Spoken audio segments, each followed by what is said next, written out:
Bem, gente, dando continuidade ao nosso tema câncer de pele, vou falar sobre o carcinoma espinocelular invasivo, né? Nós tínhamos falado somente até o in situ, né, ou doença de Bowen. Vou falar sobre o carcinoma basocelular e melanoma. Lembrando que essas aulas, elas servem como na verdade, uma base para que vocês possam desenvolver melhor esses tópicos com a leitura do livro, né, com os livros sugeridos e também com os nossos encontros tira dúvida, ok? Então, vamos lá. Carcinoma espinocelular invasivo. Ele está presente de forma menos frequente, como eu já falei do vaso celular, porém, mais de 90% dos casos é possível identificar a mutação de um gene supressor P53, certo? Principalmente nas lesões que surgem em áreas fotoexpostas. Ele pode estar mais frequente em pacientes imunossuprimidos, né, principalmente aqueles pacientes submetidos ao transplante de órgãos sólidos, as lesões anogenitais em pacientes HIV positivo, como já nós mencionamos na aula anterior. E existe também a possibilidade do desenvolvimento da lesão de SEC decorrente de lesões de feridas crônicas, úlceras crônicas ou doenças inflamatórias crônicas, como a hidradenite supurativa, o lúpus discoide, líquen plano, erosivo ou hipertrófico e epidermólise bolhosa. E nesses casos, em que ele aparece associado a feridas ou doenças inflamatórias crônicas, ele tende a ter um prognóstico mais desfavorável do que quando é presente em áreas quando aparece decorrente de exposição actínica. As lesões podem se manifestar de forma variada clinicamente, desde lesões tumorais exofíticas, como nas fotos da esquerda, como placas eritematosas, descamativas, erosadas ou não, que tendem a ser, em maior ou menor grau, mais infiltradas, podendo se apresentar também como lesões hiperqueratóxicas, semelhante a corno cutâneo. Aqui mostrando mais outras formas de apresentação, eu destaco essa apresentação da esquerda, em que existe esse nódulo exulcerado, bastante firme, que além de ser suspeito, né, o seu diagnóstico ser suspeito para SEC, é suspeito também para uma forma não pigmentada ou amelanótica do melanoma, como nós vamos ver, né, em seguida. Aqui pode haver o desenvolvimento de sintomas, às vezes pode haver comprometimento perineural, aparecendo dor, sensibilidade, ou às vezes uma diminuição de sensibilidade decorrente desse acometimento. No caso, as metástases são mais frequentes do que no carcinoma basocelular, porém, ainda assim não são comuns. Porém, quando as lesões decorrem de processos cicatriciais, elas são mais frequentes, né, mostrando que elas são realmente lesões de pior prognóstico.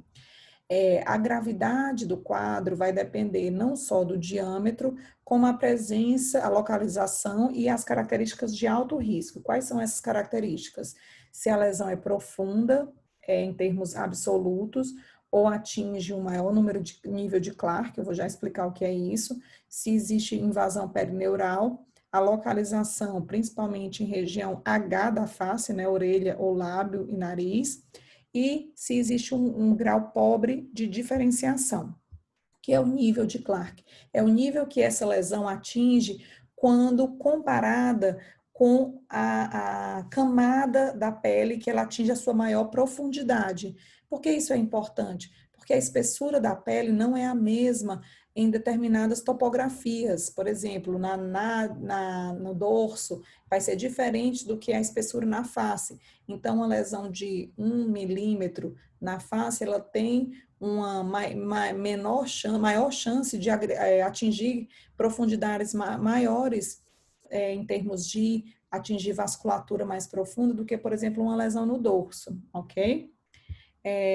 O tratamento, o diagnóstico vai ser histológico, né?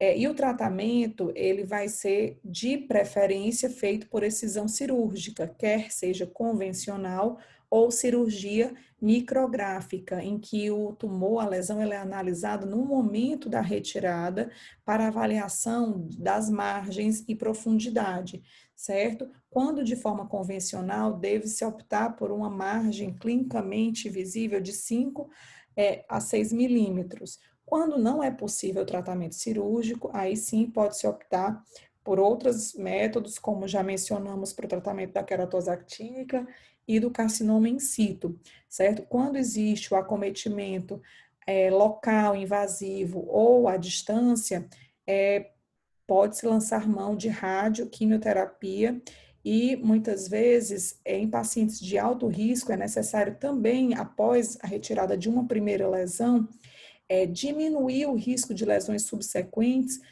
com algumas medidas, como fotoproteção. No caso, por exemplo, de pacientes submetidos a transplante de órgão sólido, que estão em uso de imunossupressores, tentar, na medida do possível, diminuir a dose daquele imunossupressor, certo? Trocar agentes, alguns agentes, como por exemplo a ciclosporina, elas elevam mais esse risco quando comparados com os sirolimus, por exemplo. Então, quando possível, realizar a troca desses medicamentos, ok? Vamos agora para o carcinoma basocelular. Então, ele se caracteriza por uma lesão papulosa, que na forma mais clássica, né, nodular, é caracterizada por essa borda mais perolada ou brilhante. Pode ter telangiectasias visíveis a olho nu, mas que são mais facilmente identificadas pela dermatoscopia. Pode ter uma pigmentação em glóbulos, os pontinhos, que podem ter uma tonalidade mais acinzentada e pode ou não ter ulceração central, ok? É um tumor de baixo grau, porém ele também tem que ser tratado porque ele pode evoluir com uma destruição local e raramente evolui também com metástases. Ok? Tende a ocorrer mais em áreas fotoexpostas, mais de 80% das lesões também está localizada na região de cabeça e pescoço, e a origem é nas células da camada basal da epiderme, principalmente no epitélio folicular. E mais de 90% das lesões esporádicas foi identificada mutação nesse gene supressor PTCH. Principalmente também, essa mutação também está presente nos casos de síndrome do nevo basocelular, tá? Que é uma daquelas doenças da aula passada que nós mencionamos sobre o maior risco de desenvolvimento de carcinoma basocelular. Como variantes clínicas, as principais, né, vocês vão ver que no livro vocês vão encontrar outras menos frequentes, mas as principais são nodular, superficial, esclerodermiforme e pigmentado. Vou mostrar aqui, mostrando a histologia de uma lesão superficial, mostrando a neoplasia com essa proliferação de células basaloides e a formação dessa fenda na separação do tumor com a derme subjacente, aqui mostrando uma lesão nodular, uma lesão um pouco mais exuberante. Aqui são dois exemplos de carcinoma basocelular. Na foto da esquerda, existe uma lesão papulosa. É mais fácil visualizar aqui a telangiectasia e essa pigmentação de tonalidade meio acinzentada. Eu chamo a atenção também para o brilho da lesão, bem fácil de identificar, ok? A grande maioria das vezes essa lesão é assintomática. Na foto da direita, fica até difícil saber se o paciente tem uma cicatriz, é uma lesão mais infiltrativa, que pode ter, às vezes, o diagnóstico mais difícil, o CBC esclerodermiforme, e ele tem realmente um prognóstico ruim, é uma lesão que é mais infiltrativa e geralmente tem um diagnóstico adiado por ser uma lesão menos típica.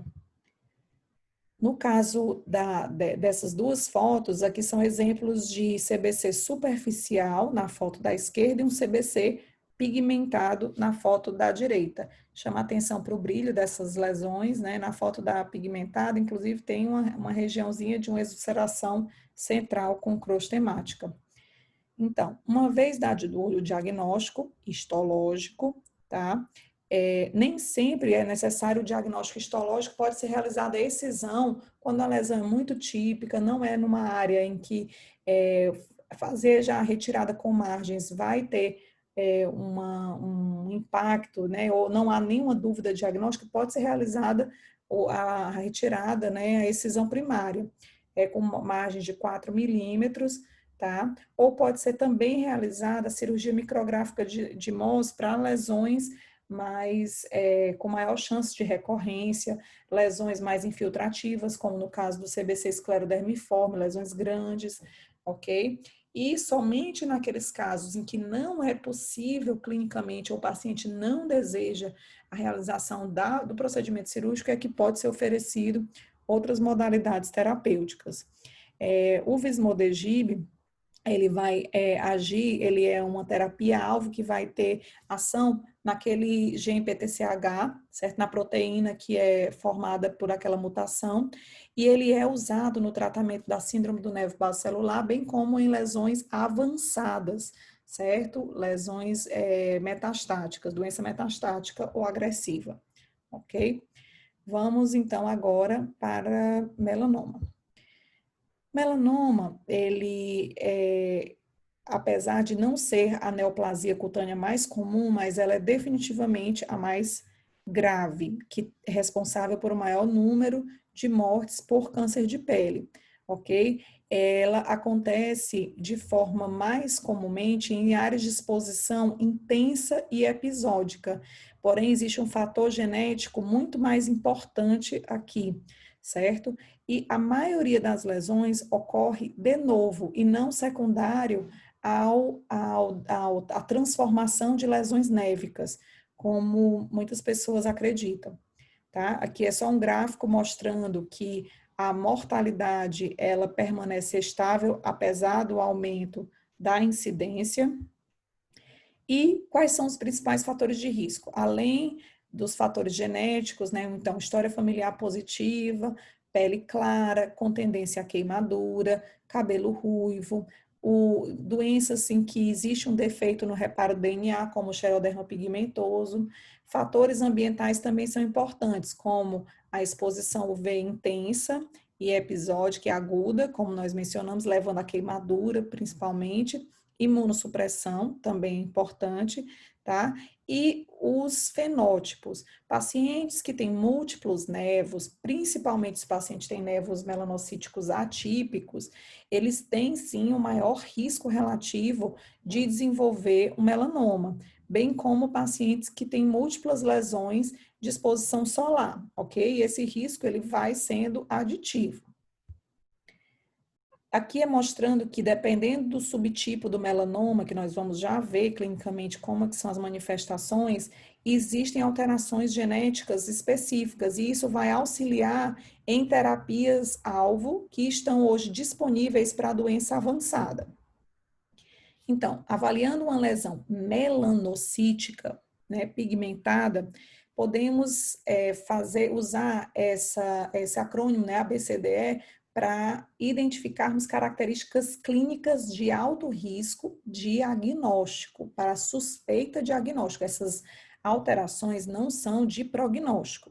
Então, assimetria, quando você observa que um lado da lesão, ele não é a imagem espelho do lado contralateral, né? Quando a lesão é dividida ou longitudinalmente ou transversalmente, quando existe irregularidade de borda, né? Ou sangramento, quando existem 3 ou mais cores, o diâmetro de uma lesão num adulto, de uma lesão adquirida, é maior que 6 milímetros, ou quando ela tem uma evolução não esperada para a idade, ou não esperada para aquela aparência de aspecto de lesão. Enfim, a evolução é um dos pontos mais importantes, principalmente para algumas lesões que não possuem esse crescimento horizontal, que é o que vai ser manifestado com essas primeiras 4 características, ok? Aqui a evolução mostrando como o acompanhamento ele é importante para uma lesão não tão suspeita, que tinha realmente um pouco de assimetria, mas que não tinha bordas irregulares, somente 2 cores, mas quando foi acompanhada, demonstrou em 3 meses uma mudança significativa por um período curto de tempo, e quando biopsiado, foi dado o diagnóstico de melanoma in situ. Ok? Então, melanoma extensivo superficial é a forma mais comum, o subtipo mais comum. Ocorre em 70% dos casos e é de aparecimento em idade relativamente jovem. Em homens, ocorre mais comumente no tronco, em mulheres, nas pernas. E somente 30% ocorre como evolução de um nevo pré-existente. Então, a maioria ocorre de novo. Ele é caracterizado por uma evolução de crescimento horizontal inicialmente, que posteriormente evolui para um crescimento vertical. E nessa fase é que existe o risco de invasividade e metástase. Então, ele tem que ser diagnosticado na fase do crescimento horizontal. Aqui já é uma lesão um pouco menos comum, felizmente, melanoma nodular, porém que é de caráter mais agressivo, é a de pior prognóstico. Por quê? Porque essa lesão ela já apresenta um crescimento vertical desde o início, então o risco dela passar despercebida é muito maior. E quando ela é diagnosticada, ela geralmente já pode ter invadido e dado lesões à distância. E aqui observem que é mais difícil identificar aquelas alterações do ABCDE numa lesão que tem um crescimento vertical, ok? E ela pode não ter pigmento, como eu mencionei, fazendo diagnóstico diferencial com SEC invasivo ou mesmo com outras lesões, como infecções fúngicas profundas, então lesão infiltrada, nodular, erosada, tem que entrar no diagnóstico diferencial melanoma nodular, ok? Outra forma de melanoma é o lentigo maligno. Ele é uma lesão de caráter um pouco menos agressivo do que as demais, tende a ocorrer mais em áreas cronicamente fotoexpostas, principalmente a face, e é uma lesão que pode ser grande, com essa assimetria de cores e formas, de forma mais marcante. É tanto que parece que a lesão tem múltiplos componentes, muitas vezes necessitando de múltiplas biópsias em mais de um ponto para o seu diagnóstico. O acometimento é em pessoas de idade mais avançada e ele possui um crescimento primeiro também horizontal, ok? Depois que vai ter o crescimento vertical. A última forma de melanoma, né, dos 4 subtipos principais, é o melanoma lentiginoso acral. Somente 5% dos melanomas está nesse grupo e ele tende a ser a forma mais comum em pacientes de pele negra e pacientes asiáticos. Porém, em pacientes com melanoma acral, ainda é mais comum que ele aconteça em pacientes caucasianos. Ok? Também tem uma idade de aparecimento mais avançado e pode acontecer não só na região do aparato ungueal, como nessa foto, mas também na região palmar e plantar, ou seja, ele não tem uma relação com exposição ao sol, ok? Quando acomete a unha, ele pode ter essa manifestação de uma melanonique estriada, mas não é a única causa de melanonique estriada, existem outras causas, por isso é necessário o exame com dermatoscópio, muitas vezes biópsia, para diferenciação da etiologia, ok? Então, relembrando os subtipos, extensivo superficial, canto superior esquerdo, nodular, do lado direito, os inferiores, o acral e o lentigo maligno, ok? Mostrando aqui a importância do exame dermatológico completo, porque muitas vezes essas lesões se desenvolvem em áreas escondidas, ok?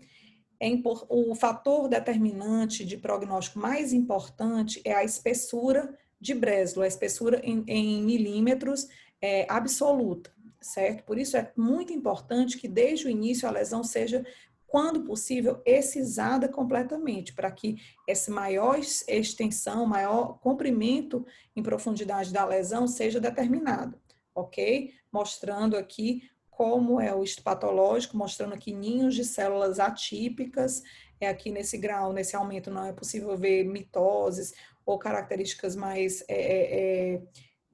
de perto dessas células, mas mostrando um desarranjo, uma desorganização dessa neoplasia com células grandes atípicas, ok? O tratamento sempre que possível é feito por excisão cirúrgica e essa excisão já deve ser desde a primeira abordagem, quando possível.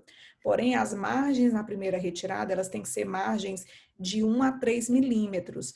Não é recomendado tirar margens grandes desde o início, porque caso seja necessário em tumores com espessura maior do que 1 milímetro, fazer a pesquisa do linfonodo sentinela, quando as margens são muito amplas, fica difícil saber o local de injetar o azul de metileno para saber para qual linfonodo ele vai drenar. Muitas vezes, se essa recisão ela é feita com margens amplas, pode haver erro nessa pesquisa do linfonodo sentinela, ok? E aí o tratamento e a abordagem com exames de imagem vai depender da invasividade do tumor e da pesquisa de doença à distância, ok? Isso aí vai influenciar no tratamento. Lembrando que hoje em dia existem terapias-alvo para doença avançada. Quais são os principais fatores prognósticos que determinam a agressividade, né, do melanoma? Então, o brésulo é o principal, né, histológico, como eu falei. Quanto menor o brésulo, melhor prognóstico. Ulceração por si só, ela é um fator histológico isolado. Quando presente, ela muda o prognóstico, tanto que a lesão muda de A para B quando tem ulceração, exatamente por ser um fator isolado, certo? Lesões localizadas nas extremidades tendem a ter melhor prognóstico, certo? Consequentemente, mulheres também têm melhor prognóstico do que homens, certo? A idade, lembrando que pacientes de idade avançada, eles podem ter lesões tipo lentigo maligno que tem uma agressividade menor, mas um mesmo subtipo em idade mais avançada vai ter um pior prognóstico.